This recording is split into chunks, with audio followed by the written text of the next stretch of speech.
Today is Earn Your Keep Day. In this case, Earn Free Dockage Day. My mom and stepdad's dock is getting a little worn and is in need of some general maintenance. I figured since I get to keep Little Dreamer here all summer for free, the least I can do is help out with the dock maintenance. The dock has two main issues. One, there are a lot of nail heads sticking up that can cut a foot open. The other, some of the planks have rotted and there's a danger of stepping through the dock.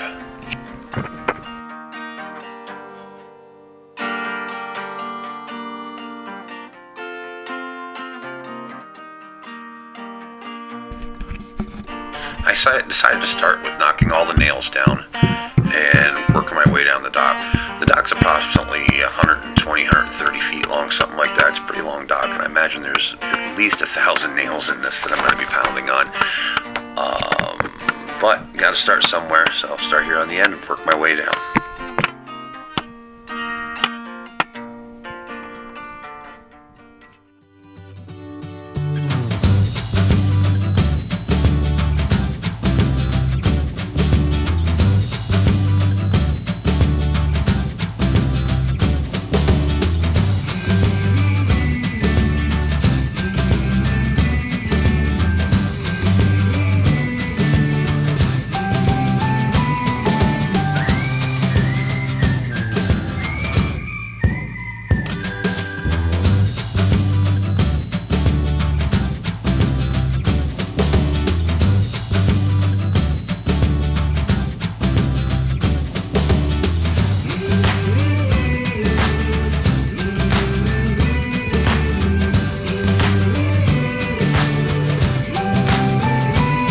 hammered my way down the dock, hitting every nail at least once.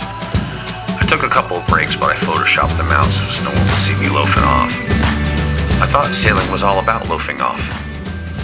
Sailing is about working very hard 75% of the time so you can loaf off for 25% of the time. However, I haven't found that ratio yet. It seems like all I do is work on it. Maybe someday I'll find that ratio. I enjoy working on Little Dreamer, so it's all fun to me. I was planning to pound in all the nails and then replace the rotten boards. However, the weather had different plans. I decided to change the rotten boards another time. After a couple of hours, the front passed and the sun came out. The temperature quickly rose to 80 degrees Fahrenheit. There was a nice 3 to sometimes 5 knot wind coming from the south-southwest. I decided to take Little Dreamer out for a little day sail. I'm going to take you through the whole process of getting Little Dreamer ready for sail.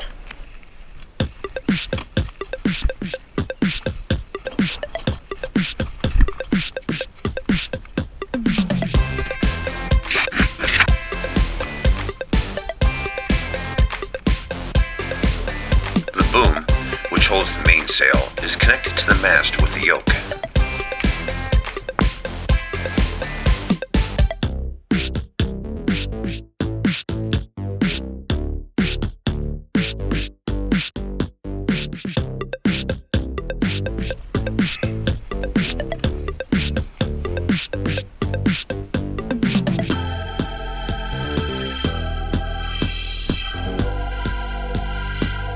I set up the halyard line so that the sail is ready to pull up.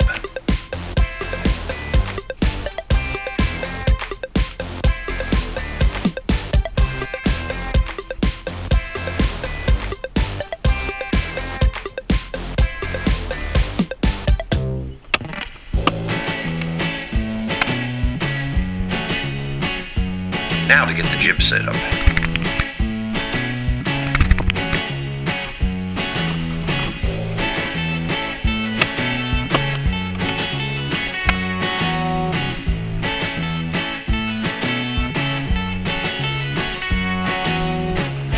might as well plug in the gas line to the motor while I'm here.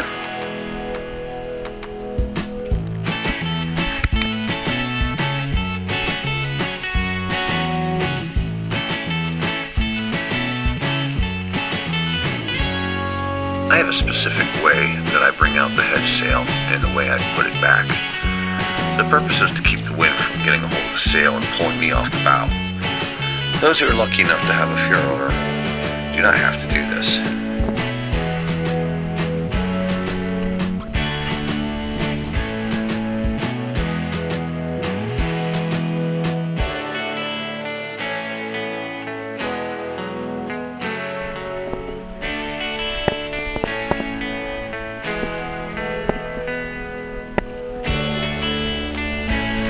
Now to hook up the halyard.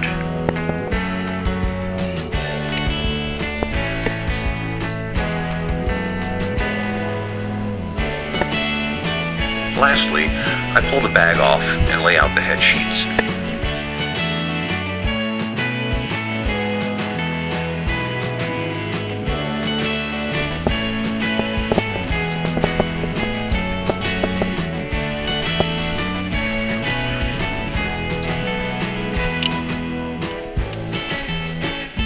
I like to have all my lines neat and in order before pulling sails up.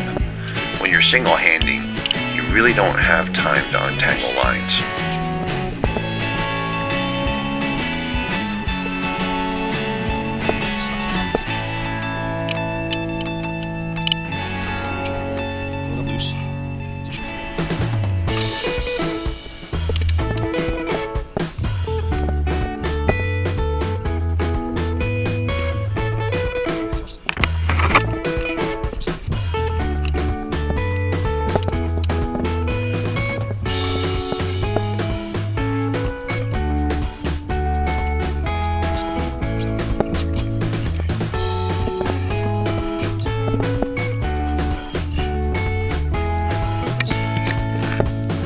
This is a line that I bought from a store. It frayed out almost immediately. I have lots of rope, hundreds of feet of rope on board, and I cut my own ropes now. I like to take a solder iron to the ends and make sure that they don't fray. If I'm not near somewhere where I can plug the soldering iron in, then I just use a lighter and just melt it real good on the ends to make sure that they don't fray out on you.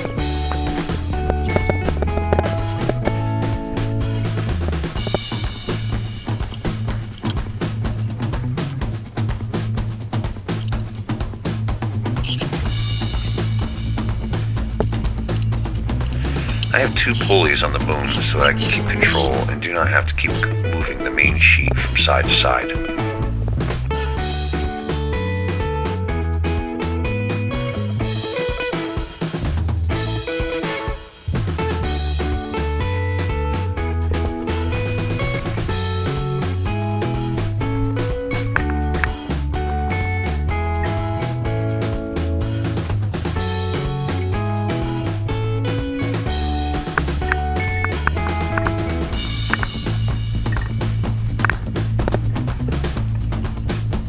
This is my autopilot line. I wrap this around the tiller anytime I need to leave it. It keeps the tiller from cutting hard to port or starboard as I grab a drink or something similar. I also try to coincide my cabin trips to times when Little Dreamer is tacking.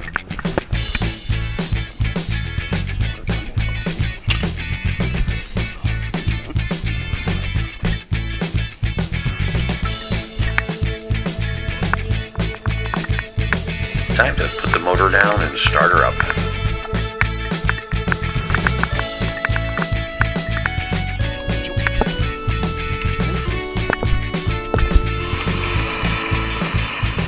I pull once on choke, then chase twice with the choke off. She always starts on the second pull. Hold it out. All right, let's get loose.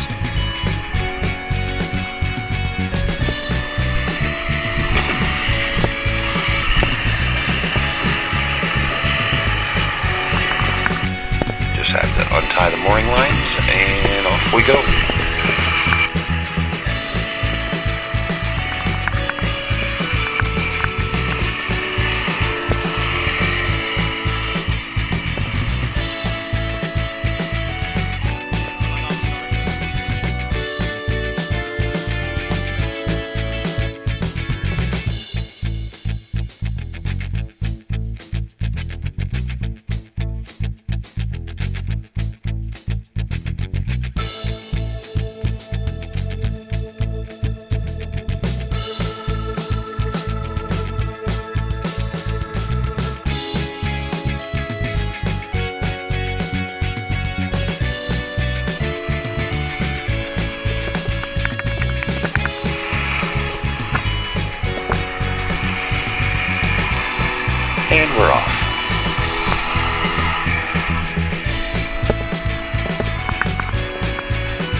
I like to run her up as far upwind as I can when I'm single-handing. And it gives me plenty of time because I got to drop the keel, tie off the rudder. I got to drop the rudder, the keel, tie off the rudder. Then I can go up and raise the sails. When I say tie off the rudder, I meant tie off the tiller. So if I get upwind as far as it'll let me go, give me time to drift down so I'm not all stressed out trying to get all that done before I run into something. Kind of defeats the purpose of sailing. It's supposed to be relaxing, right?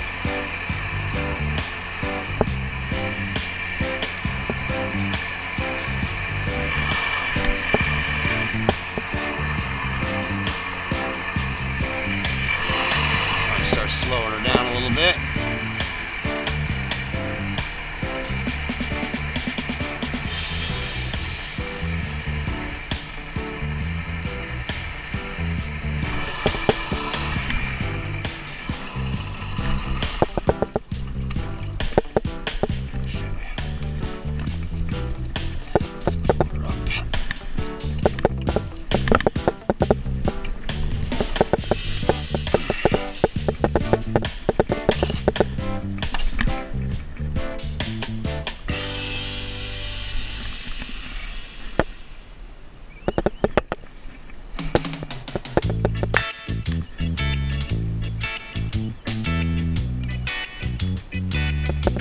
Rudder down now so we can steer with it. I love with this rudder you can also put the rudder down halfway so it's like parallel to the water and use it to scull. It's got good flexibility in it and I can really actually get the Dreamer going sometimes faster than the wind just by sculling. It's good to know we always have that other means of propulsion other than having to get a paddle out. But there's always the sails and the motor's down and I can scull it.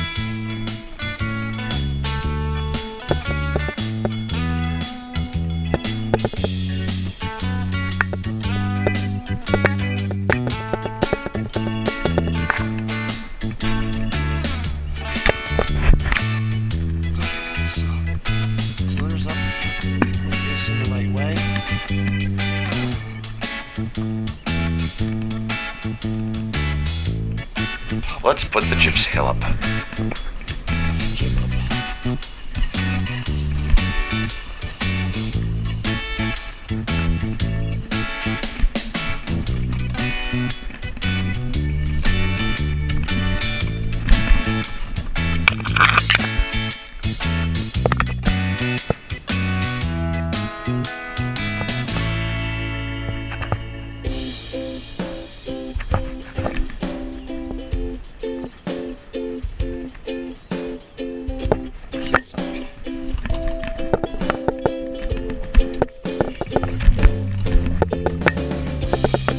Oops, I forgot to put the keel down.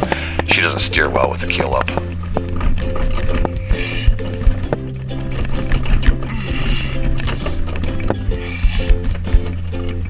we go, keel's down. She needs some traction on that sail. There we go.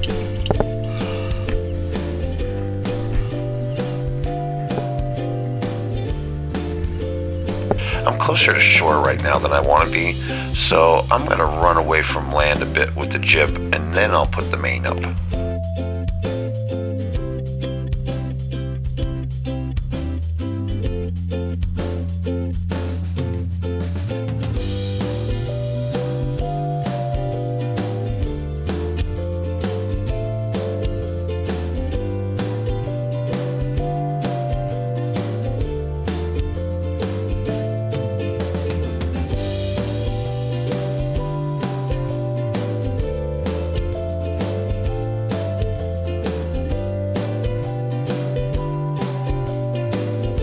I turned Little Dreamer into the wind to buy me some time while I get the mainsail up.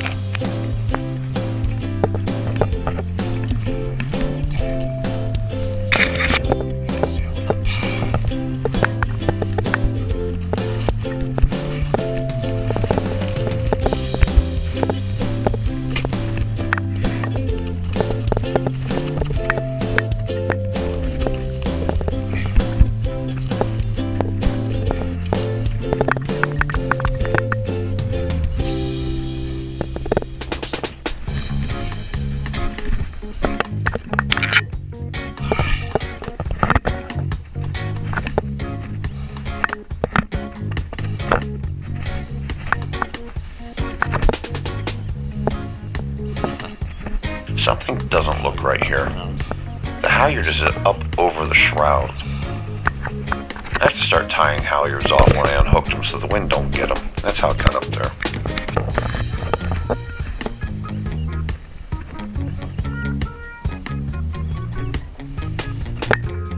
Switch sides. For now, the wind is very light and not going to cause any harm, so I'm just not going to worry about it. I'll fix it when I bring the sail down.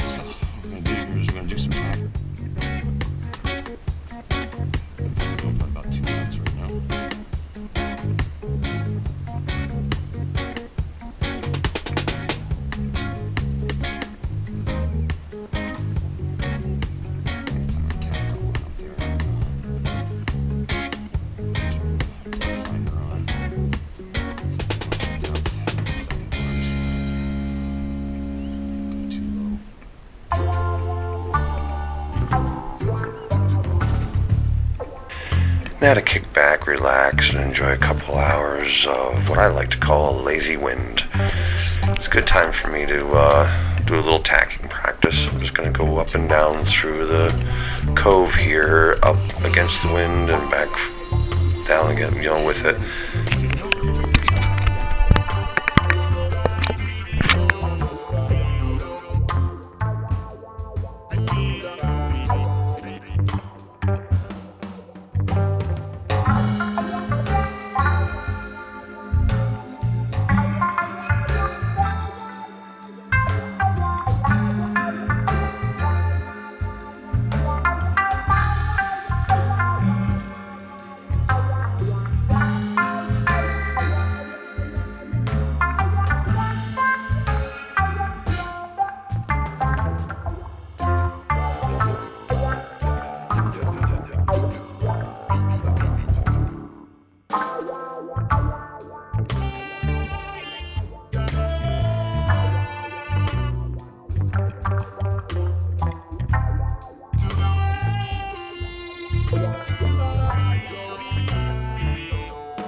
I sailed for about 2.5 hours until the wind just completely died out and there was just not a breath left, hardly at all. I was actually able to bring Little Dreamer in right up to the dock just about under sail power and drifted in the rest of the way. It was a fun afternoon. I'm looking forward to being back on her again.